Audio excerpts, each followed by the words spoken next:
ഓം നമോ ഭഗവതേ വാസുദേവായ. ഓം ശ്രീകൃഷ്ണ പരമാത്മനേ നമഃ.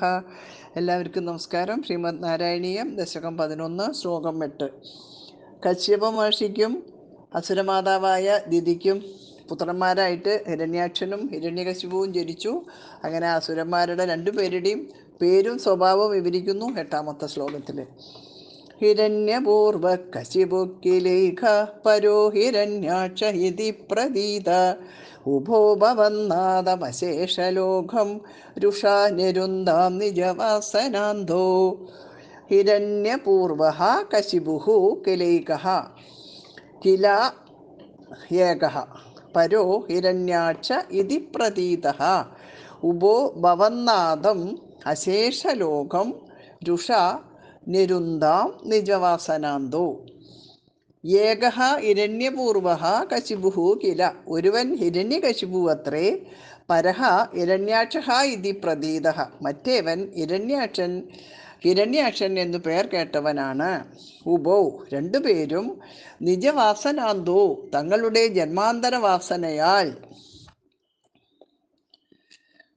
കണ്ണ് കാണാതായിട്ട്, അതായത് മോഹിതന്മാരായിട്ട്, രുഷ അരിശം കൊണ്ടവരായി, ഭവന്നാദം അവിടുന്ന് നാഥനായിട്ടുള്ള അശേഷലോകം നിരുന്ദാം ലോകം മുഴുവനും തടുത്തു നിർത്തി ദ്രോഹിച്ചു. ഒരുവൻ ഹിരണ്യകശിപു, മറ്റേവൻ ഹിരണ്യാക്ഷൻ. രണ്ടുപേരും തങ്ങളുടെ ജന്മാന്തര വാസനയാൽ കണ്ണ് കാണാതായിട്ട്, അല്ലെങ്കിൽ മോഹിതന്മാരായിട്ട്, കണ്ണ് കാണാതിരിക്കുക പറയുമ്പോൾ അന്ധത്വമല്ല, മോഹിതന്മാരായിട്ട് അരിശം കൊണ്ടവരായി അവിടുന്ന് നാഥനായിട്ടുള്ള ലോകം മുഴുവനും തടുത്തു നിർത്തി ദ്രോഹിച്ചു. പൂർവ്വജന്മത്തിൽ ഭഗവാനെ കാണാൻ ചെന്ന സനകാദികളെ തടയുകയാണല്ലോ ജയവിജയന്മാർ ചെയ്തത്.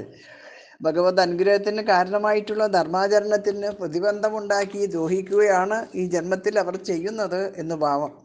അങ്ങനെ ലോകത്തിൽ ധർമ്മത്തിന് വാട്ടം തട്ടുകയോ അധർമ്മം വർദ്ധിക്കുകയോ ചെയ്താൽ ഭഗവാൻ അവതരിച്ച് ലോകം രക്ഷിക്കുക പതിവാണ്. ലോകത്തിൻ്റെ നാഥനായിട്ട് ഭഗവാനുണ്ട്. അക്കാര്യം വകവയ്ക്കാതെയാണ് ഹിരണ്യകശിപുവും ഹിരണ്യാക്ഷനും ലോകദ്രോഹം ചെയ്യാൻ തുടങ്ങിയത്. ധർമ്മത്തിൻ്റെ പേര് കേട്ടാൽ തന്നെ അവർക്ക് കോപമാണ്.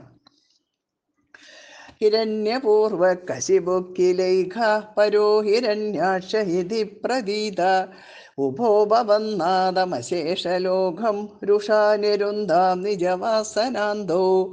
ഹിരണ്യപൂർവകശിപുക്കിലൈഘ പരോ ഹിരണ്യാക്ഷ ഇതി പ്രതീത ഉഭോ ഭവന്നാദമശേഷലോകം രുഷാ നിരുന്ദാം നിജവാസനാന്തോ. ഹിരണ്യപൂർവകശിപുക്കിലൈഘ പരോ ഹിരണ്യാക്ഷ ഇതി പ്രതീത ഉഭോ ഭവന്നാദമശേഷലോകം രുഷാ നിരുന്ദാം നിജവാസനാന്തോ. ഹിരണ്യപൂർവകശിപുക്കിലൈഘ പരോ ഹിരണ്യാക്ഷ ഇതി പ്രതീത ഉഭോ ഭവന്നാദമശേഷലോകം രുഷാ നിരുന്ദാം നിജവാസനാന്തോ. സർവത്ര ഗോവിന്ദനാമ സങ്കീർത്തനം. ഗോവിന്ദ ഗോവിന്ദ.